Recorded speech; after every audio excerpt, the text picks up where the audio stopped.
All right, folks, I think we're going to go ahead and get started. My name is Chen. I'm the director of the Proactive Health Office here at ARPA-H.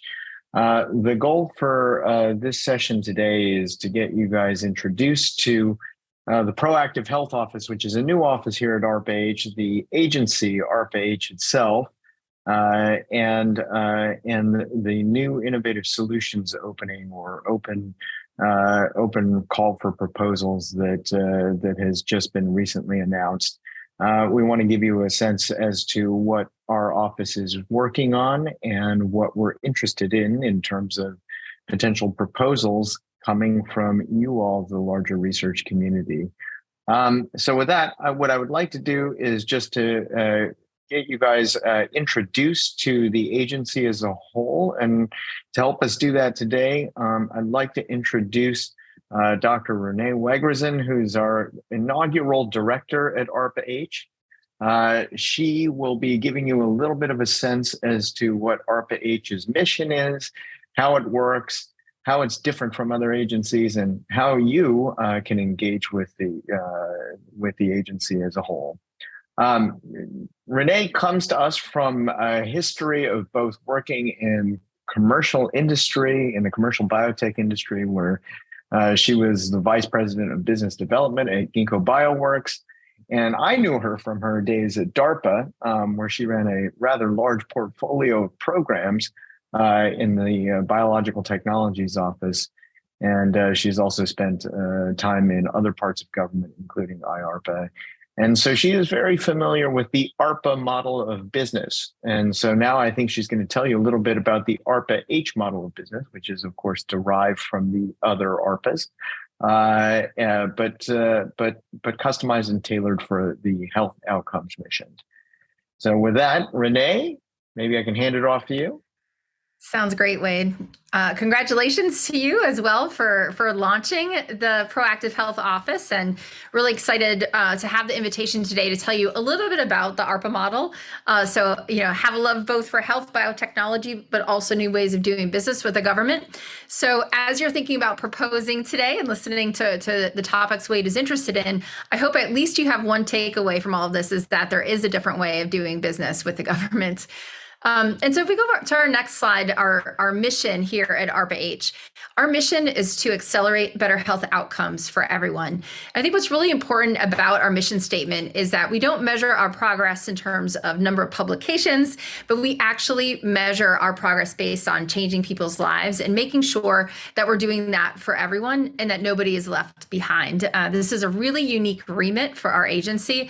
It also allows us to think really big about how we can solve these challenges and not be satisfied with the status quo as we move forward. On the next slide, we talk a little bit about ARPA-H as an organization within HHS. And so this is really just to help familiarize you with, what does it look like when the federal government stands up a new agency, and also that tries to differentiate us from other players in the health ecosystem.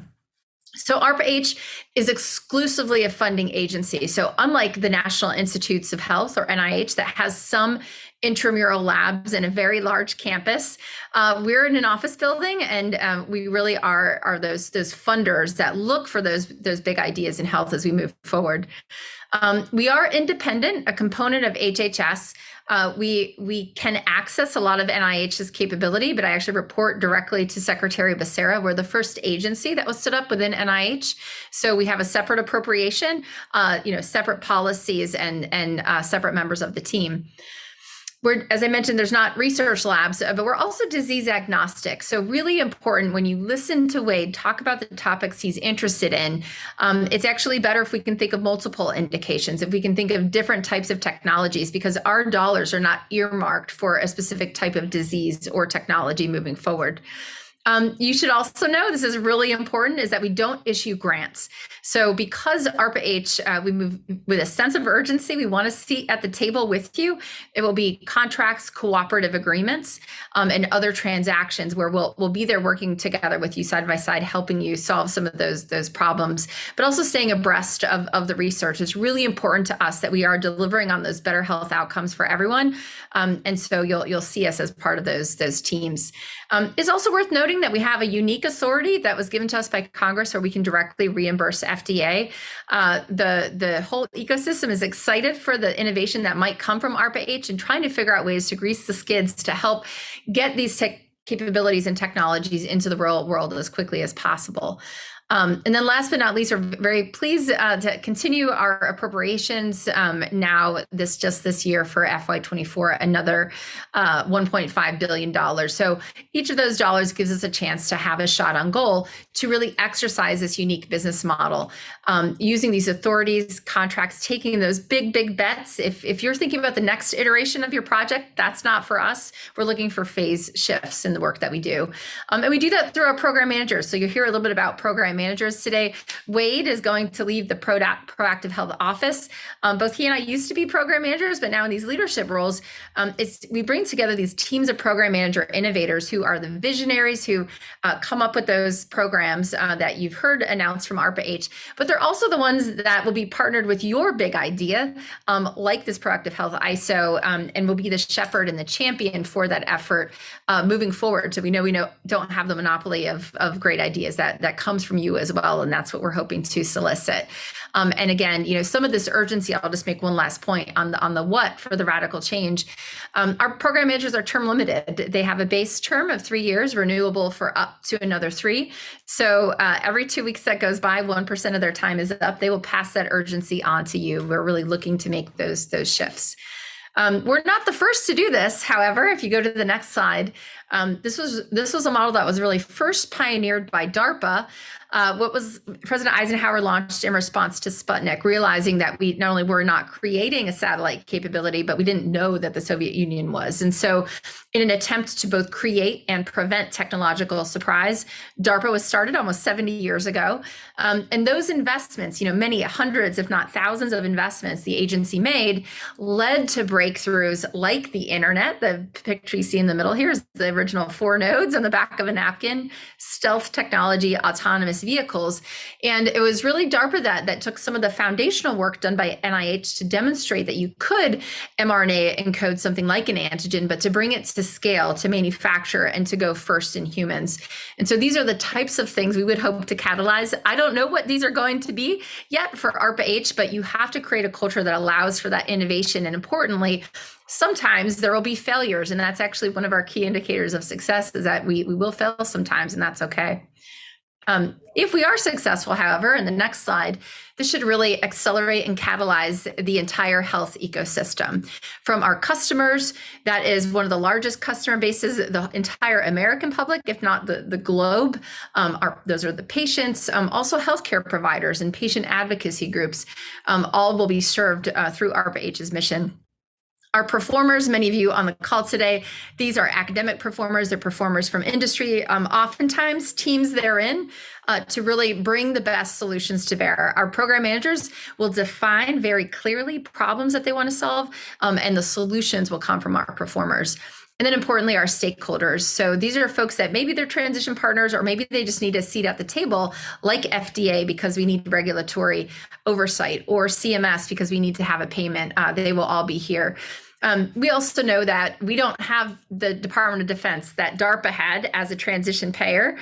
So we're really going to need private investors to help create some of that financial sustainability for our innovations going forward. So on the next slide, every single program manager, every single person who's ever worked with an ARPA is familiar with the Heilmeier questions. And so George Heilmeier was an early director of DARPA. And he set out at the time, it was 8 questions to really define the packet of work that is to be done, and so that you can communicate this to an expert, but also a layperson. Starting with, what are you trying to do? What's the problem, the big problem you're trying to solve? For us, that's what's the big health problem? How's it done today? What's the status quo?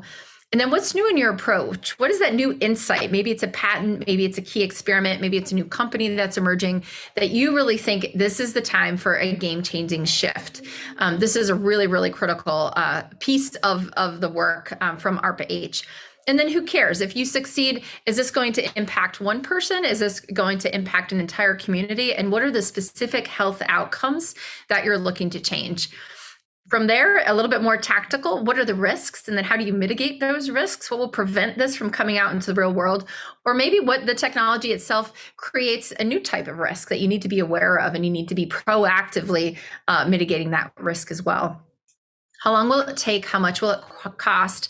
And if these really are the next moonshots, how are we thinking about midterm and final exams for success? If the final result may not come for 20 years, 1 year from now, 2 years from now, how do we know that we're on the right track? At ARPA-H, these blue questions are things that we've added and augmented for our own purposes, really thinking about from the inception of a program, how do we think about equitable access through cost, accessibility, and user experience, making sure this is built into our programs. And then how might a program be misperceived or misused, and how can we build trust with those communities as we want to interface with communities in something as intimate and important as health. It's very important about that messaging.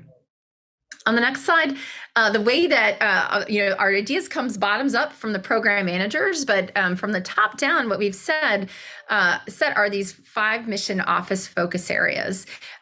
One of those today that we're highlighting, of course, is proactive health. This is the office that Wade leads. And last year, we kicked off the Health Science Futures and Resilient Systems Office, where Health Science Futures expands what's technically possible through new platforms and technologies. And resilient systems, really thinking at a systems level across healthcare and different biological systems and data systems, how we can intervene. Also this year, we're kicking off scalable solutions. So that is one of the other ISOs that you'll be hearing about. Jason Roos is going to help us lead that team. Think about scale of manufacturing all the way to scale of reaching every person where they're at. Again, we don't have the DoD as a transition partner. We need to create those paths into transition communities, whether it's the private sector, philanthropic groups, or other parts of government. And our Project Accelerator Transition Innovation Office, or PATIO, is devoted to do that for us. And so PATIO really serves all of the mission offices, all of the program managers. They serve me, but they also serve you as potential performers moving forward through things like ARPA-H, our nationwide health innovation network. I would be remiss when we have a couple hundred people on a phone call to not ask about becoming a program manager. So some of our best referrals come from a network where you find those people who are willing to come to the federal government for 3 years to tackle a big problem in health. So the Job Talk actually brings right to the forefront the program that person is going to want to launch.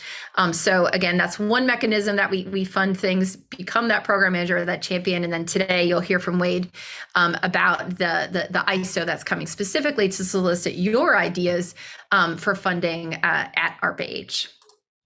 And then just a timeline, we really mean business. On this next slide, since we've opened our very first solicitation just over a year ago in March of 2023, what you see here is each of these icons represents a program kind of above the line. These are programs that behind each of these programs is a program manager who had this big idea, whether it's whole eye transplantation to cyber solutions to precision surgical interventions. These all came from PMs, and these are all in various stages of soliciting ideas from the community. We can even add two more that we announced last week as well to this list, and a couple more coming here soon on the heels. On the bottom, these are projects that predominantly come from our open broad agency announcement that we had in our first year that covered the entire agency and our interest. And now going into our second year as an agency, we've broken this down to each of those mission offices that you just heard about will each have an ISO. And so from our very first funded project, Curate, all the way to recently funded Matrix, which does come from the Proactive Health Office, really excited to continue to see this grow. I hope the next time we show a pipeline for next year, the font is too small to read because we are just really, this hockey stick of innovation and growth from ARPA-H is well underway, and really excited to have you be a part of it. Just very briefly on the next slide to just highlight the types of really big, bold projects that we want to pursue as an agency. Nitro was our first program. It's the first one that actually has announced its awards just 2 weeks ago. What if joints could heal themselves? This is really thinking about that we don't want to do knee replacements or hip replacements in the future, but have a needle-based injectable for engineered cells, whether they're bone cells or cartilage cells that can regrow and heal joints. What's really interesting is that we can use our levers as funders also to really go back to those Heilmeier questions and ensure accessibility and user experience that reflects the demographics of disease. And indeed, that program itself requires enrollment of a clinical trial that reflects the real demographics of that disease. So those are the types of things that you should also be bold about, not just the technology, but the way that you close that gap and deliver these solutions into the real world, which can be such an incredible challenge. I think that's probably the last one that I'll highlight here, but hopefully you've heard of most or if not all of these programs. And I'll leave you with the next slide, which is I'm so excited that we have Wade here to be leading the Proactive Health Office.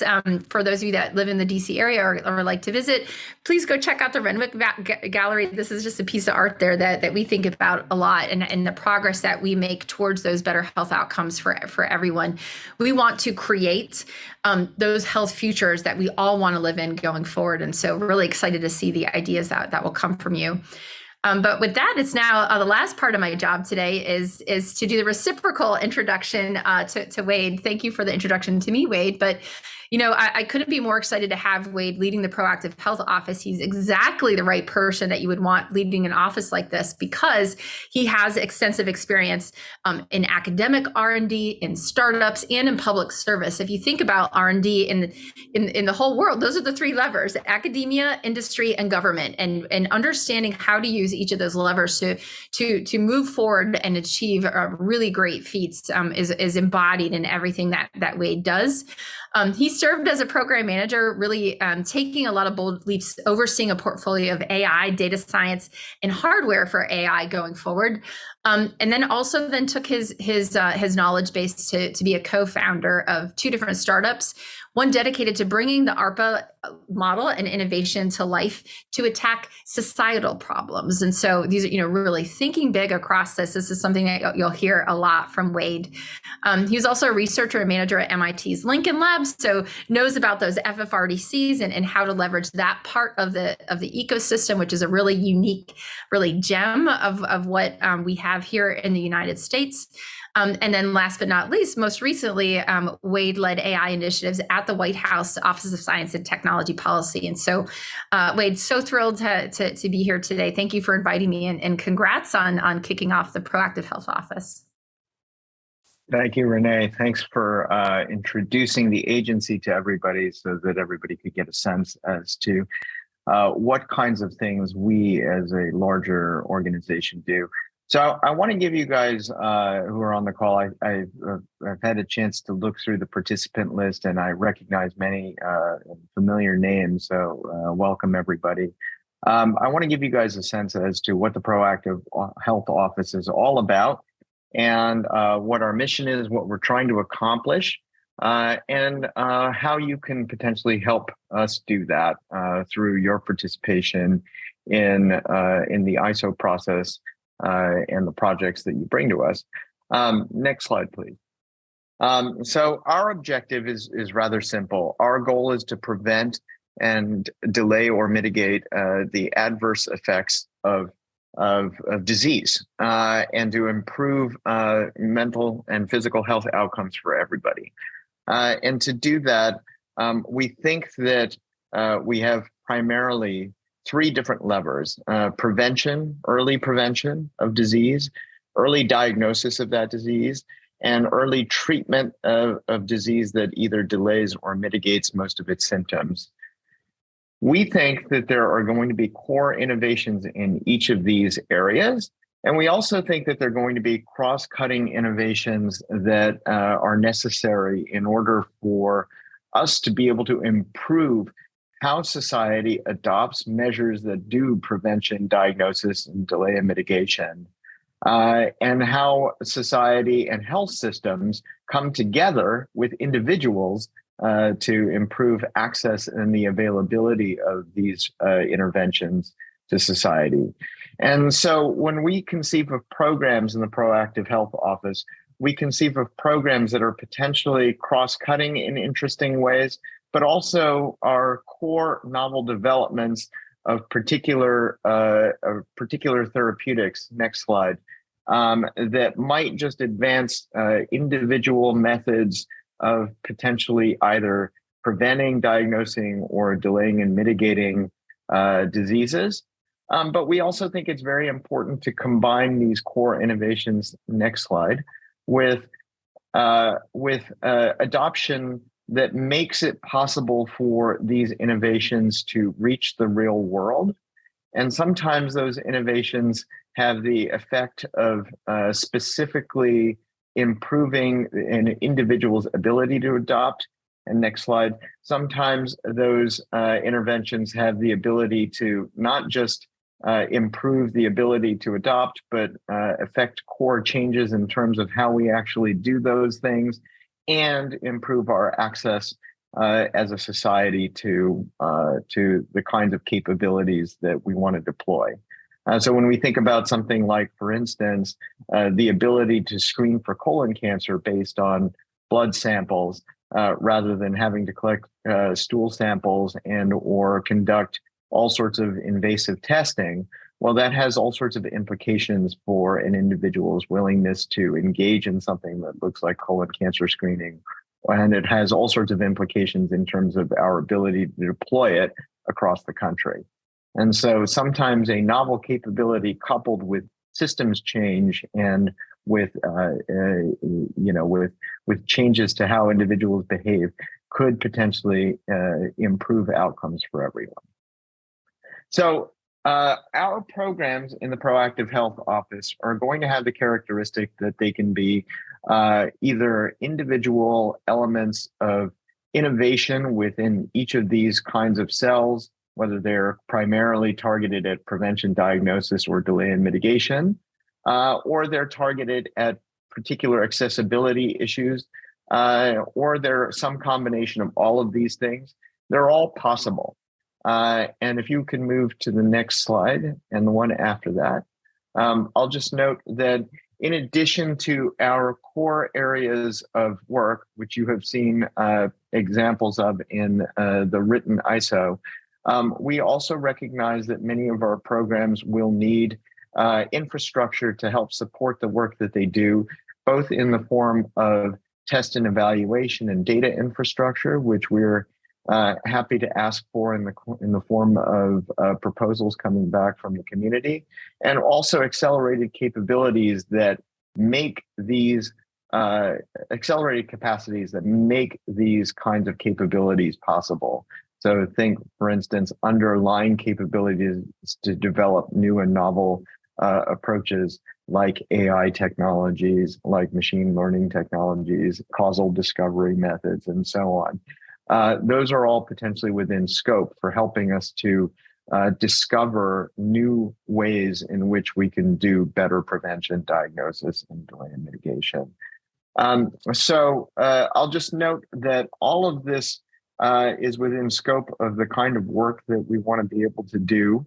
And our work is structured in two forms, as Renee described to you. One is in the form of programs that we actively drive from our office. But the other is what we're here to talk about today, which are projects. Thank you for moving to the next slide. That we are hoping that you guys will bring to us in terms of novel ideas that are potentially more focused and shorter term, but that address some of these same kinds of challenges in prevention, diagnosis, and delay and mitigation. And similarly in issues associated with adoption and accessibility, but that are not necessarily at the level of programs in terms of their investment, in terms of the fact that they're trying to solve multiple problems at the same time, and in terms of their duration and scope.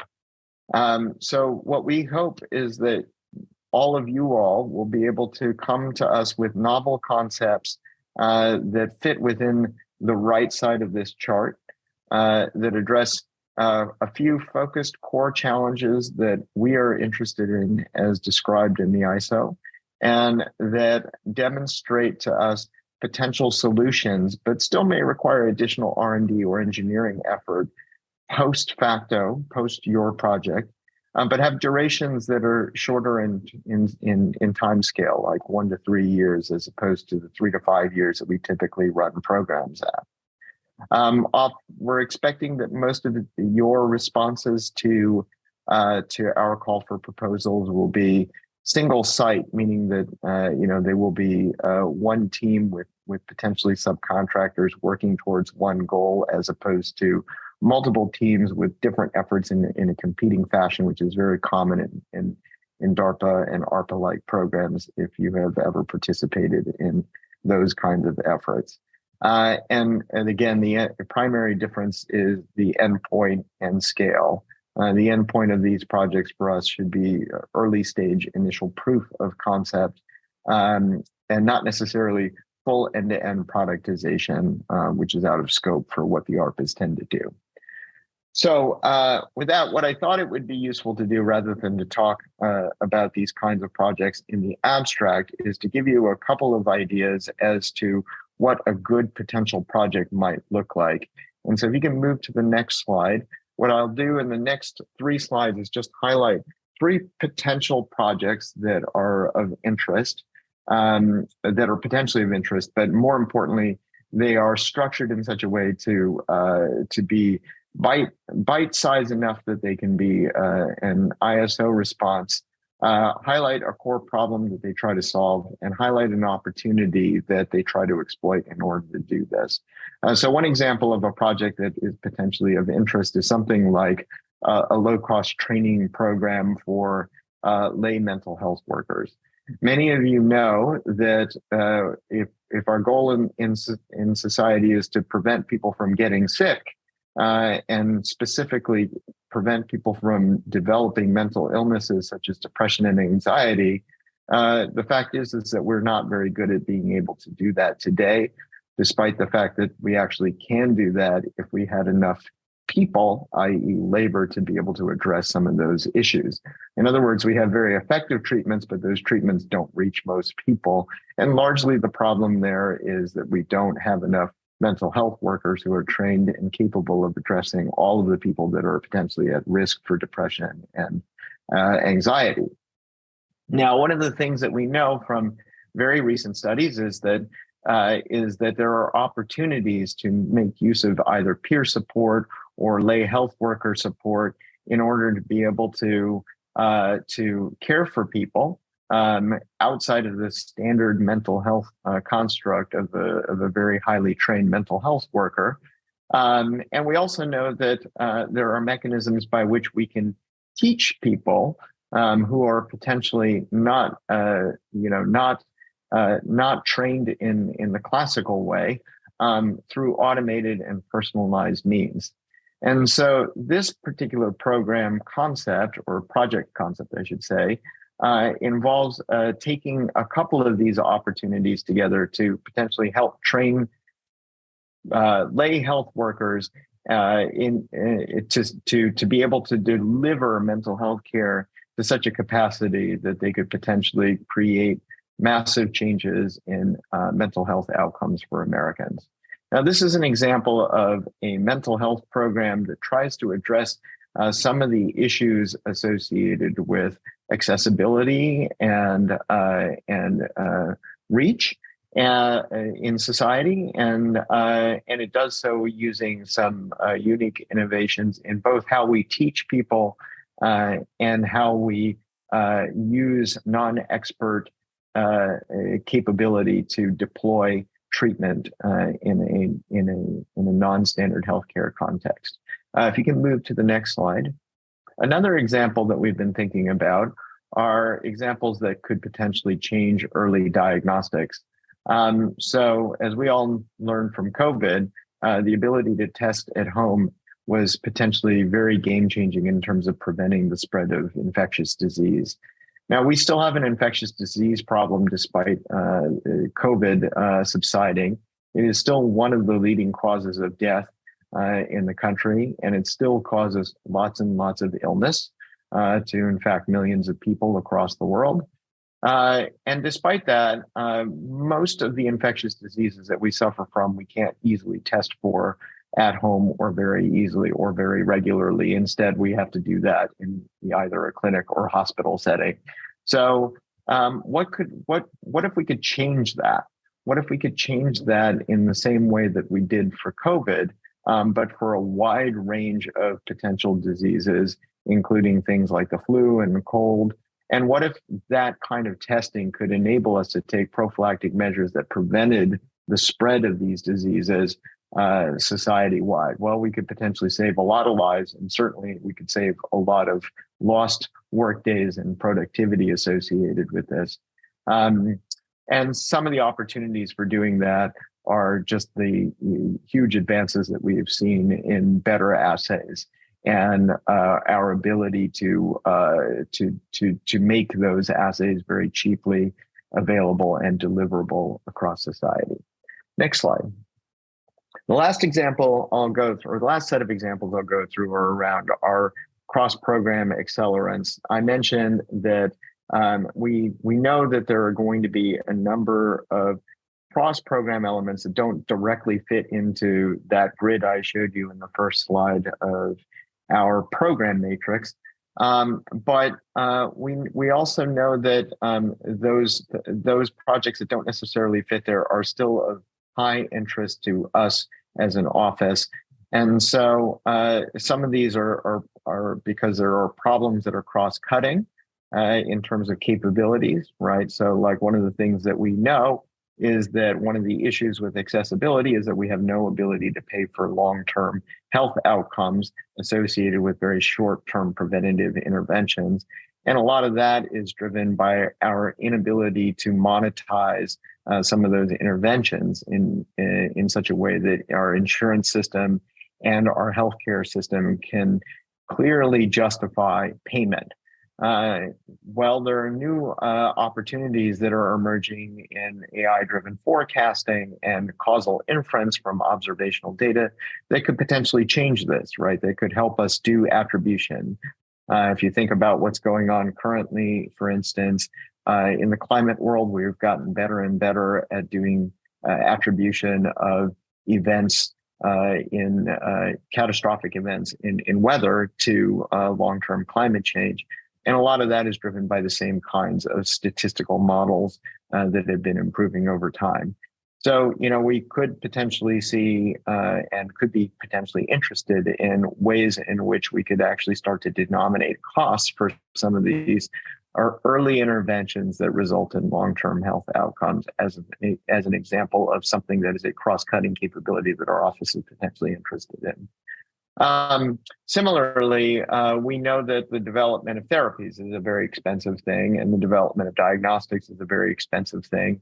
And a lot of that has been because we don't have great discovery capabilities under the hood to be able to discover new drugs and new therapies and potentially new diagnostics.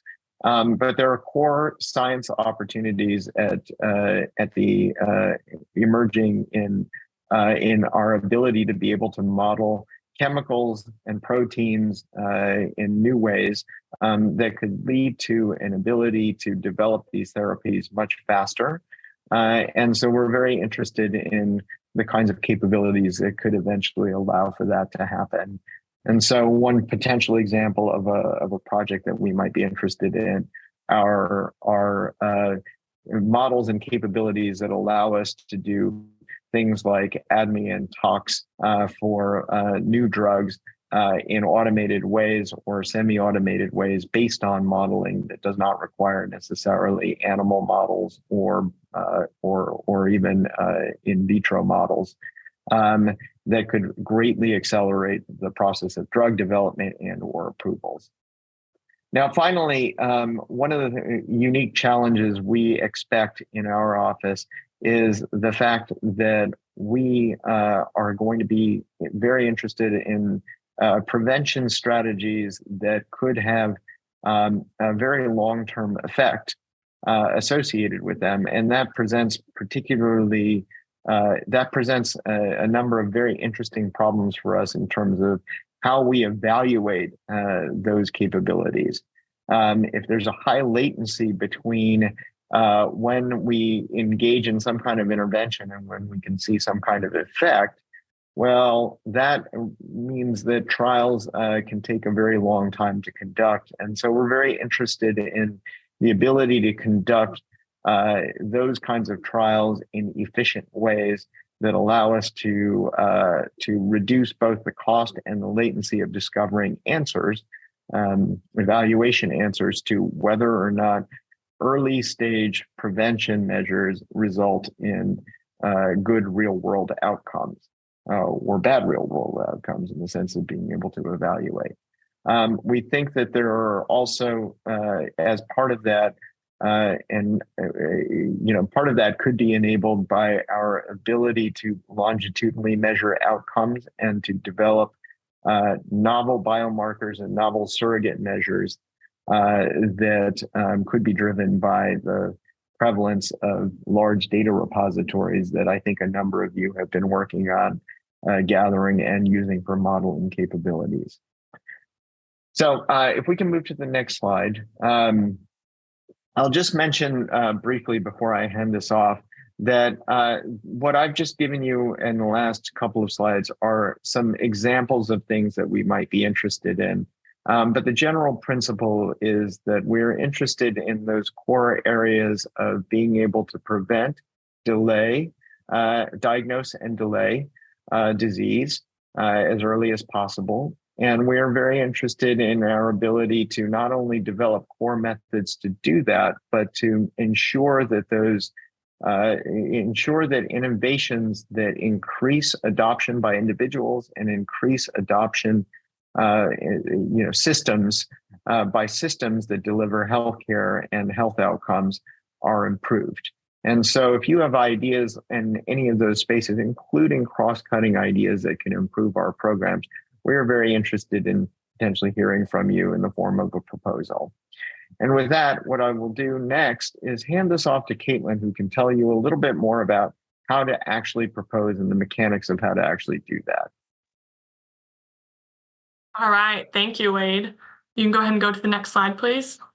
So we're going to start with just some common terms and definitions. So as we closed out the BAA and then opened the ISO just to make sure we're all on the same page. So there's two kinds of ISOs that you will see coming out of ARPA-H. The first is a program-specific one, and those are addressing a common problem or an issue. And what this one is that we're talking about today is the non-program specific one. So this is our open ISO. The proposals are geared towards FO's interest areas, and there's not a kind of common goal that we expect proposals to revolve around. So again, this one is a non-program specific ISO. And then we'll jump down to conforming and non-conforming. So the biggest question we get here is, do we review non-conforming submissions? Typically, the answer is no. And it's considered non-conforming if it doesn't comply with what we have stated in ISO. A big example of that is often page limit for these solution summaries. So we'll get, ones that are 2 or 3 times the page limit, and those are automatically considered non-conforming.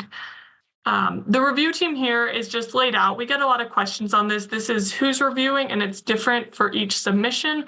We try to find subject matter experts that are aligned with the proposal, so it will change from one proposal to the next. And then final is selectable and not selectable. So this one, there's subjectivity to this. So it's selectable if overall the strengths outweigh the weaknesses. And then the opposite is true for not selectable. If there are weaknesses that outweigh strengths, or there might just be one weakness that is so large it's insurmountable, even given all the other strengths. Next chart, please. These are just some basics for this FO ISO. Obviously, you can see in the top, these are notable dates. We are here on Proposers Day. Q&As, we have up to 6 months to submit, and actually at the end of this, we'll give you the link and a QR code if you have more questions. Solution summaries are due you have almost a year, so you have quite a while to get those out with a proposal due date as well. And then the award type. So we're doing other transactions and cooperative agreements off of this ISO. You'll notice the one missing is grants. We're not planning to do any grants off of this ISO. We'll go down to eligibility. So these are just kind of general questions we get a lot. Foreign entities are eligible, but preference is given to those doing work in the US. Currently, FFRDCs are not eligible, and I want to highlight that one. That might be different for a program-specific ISO, so make sure if you are an FFRDC on the line today that you're reading what is called out in each ISO that's released.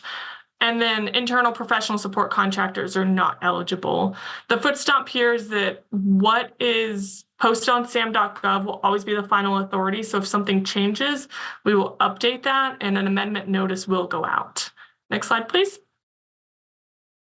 So just overview of the two award types we're doing, other transactions, also known as OTs, and cooperative agreements.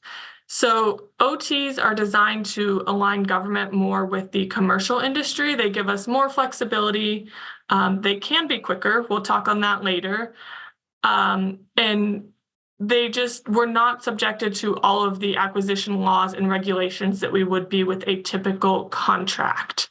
And then cooperative agreements. So again, the big difference here between a cooperative agreement and a grant is that cooperative agreements have substantial involvement from ARPA-H. So a cooperative agreement, you could expect to be working closely with the PM and have that kind of back and forth involvement. Next slide, please.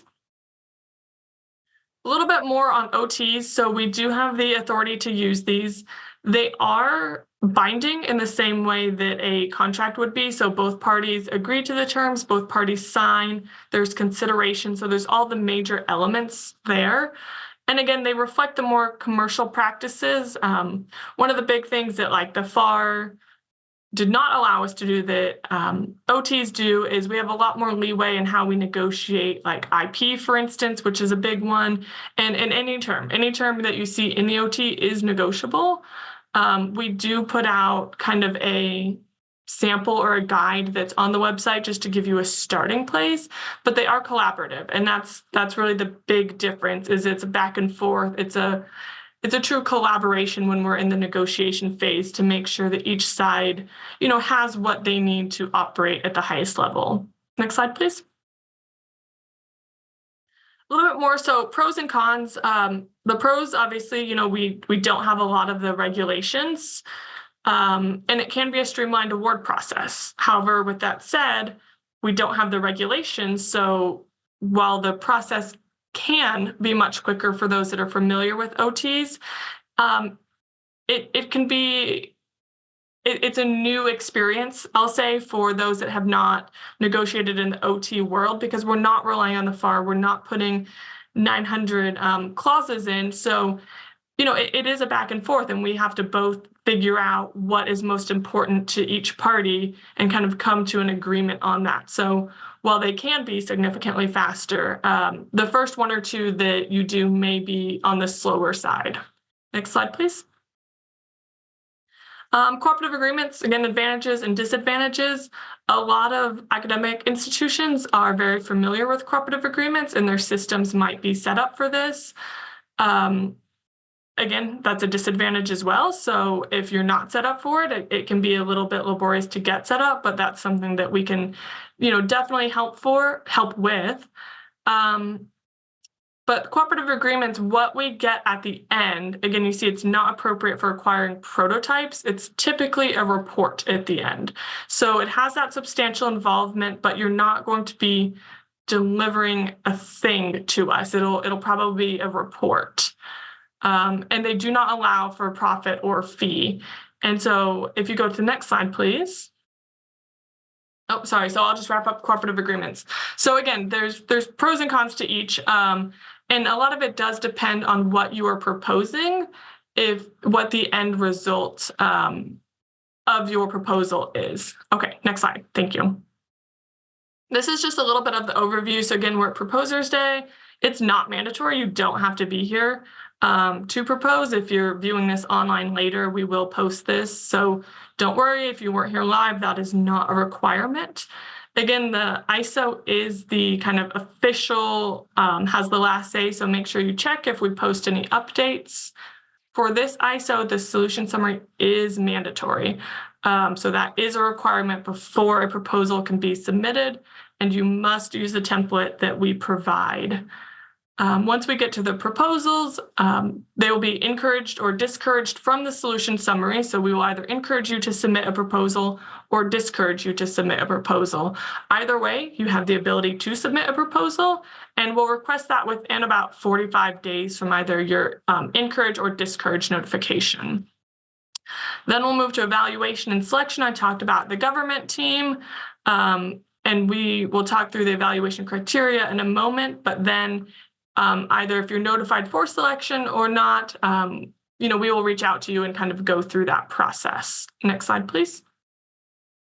These are the evaluation criteria. There's 4. There's one on the next chart. I'm not going to go in depth. They're listed in the ISO, but they are in descending order of importance. So just keep that in mind when you are crafting your proposal. And you go to the next slide to get that 4th one. And then we'll move to the next, please. So this is just some kind of final guidance. Again, monitor sam.gov. That's where we'll post any changes. And the ISO is the kind of final say. Please read the requirements thoroughly. Non-conforming proposals, it's the stance of Preventative Health right now that they will not be reviewed or evaluated. So please ensure that you're conforming with what is outlined in the ISO. There are the attachments. Please use those. We give those they kind of help you when everything is in a similar format. We can review it much more quickly. Again, dates and deadlines, and then questions. And again, we'll have the QR code at the end. So now I'm going to jump into just a couple of the questions that we already received. I'm not going to answer all of them. Some we already sent responses back to, but these were just kind of ones that there were, we saw a couple times. So the first one was, is funding first come, first served? The answer is no. There's no benefit to submitting early. Honestly, a better thought out proposal that might take more time has a higher chance than kind of a rushed proposal that's missing a lot of elements. So I would encourage you to take your time, do your due diligence, make sure it's conforming, and that your technical solution is really well crafted in there. Solution summaries are required. So again, please submit that and wait for a response, either again, an encourage or discourage to submitting your final proposal. We get a lot of questions about, is FO the right office? Is this the right fit? We obviously encourage you to make your best educated guess based on the information out there. But if you submit something to FO and it's not the right fit, we will pass it on to the office that we think it best fits with. You won't go into a black hole. Your proposal won't be lost forever. We will redirect as we see fit if we don't think that FO is the right area.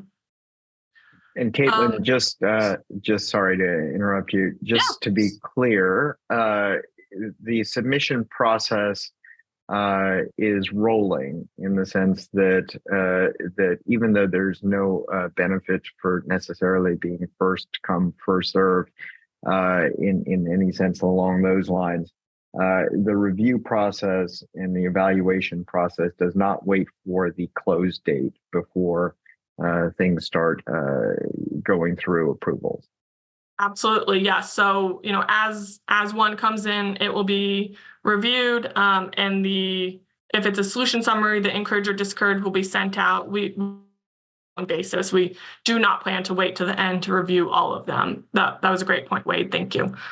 And then the last one is, can you submit to more than one office wide? If it's a completely unique solution that might fit in 2 different offices, definitely, but we request that you don't submit kind of the same or a very, very similar solution to 2 offices. It just kind of muddles the water and it makes it confusing internally, kind of who has lead on that proposal.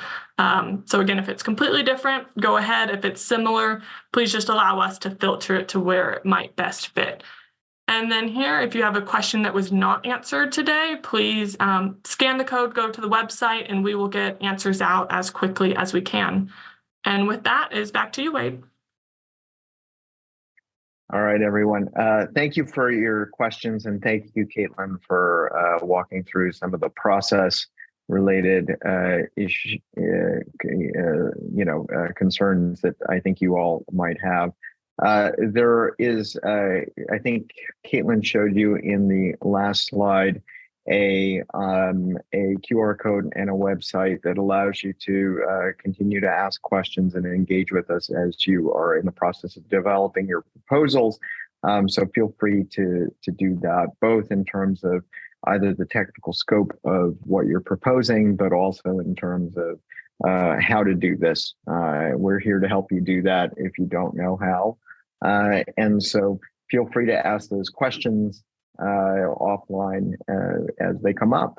And with that, what I'll just do is thank you all for coming today. And we look forward to engaging with you all in the near term as you are thinking about new and novel ways that you can help our office solve its core problems and mission.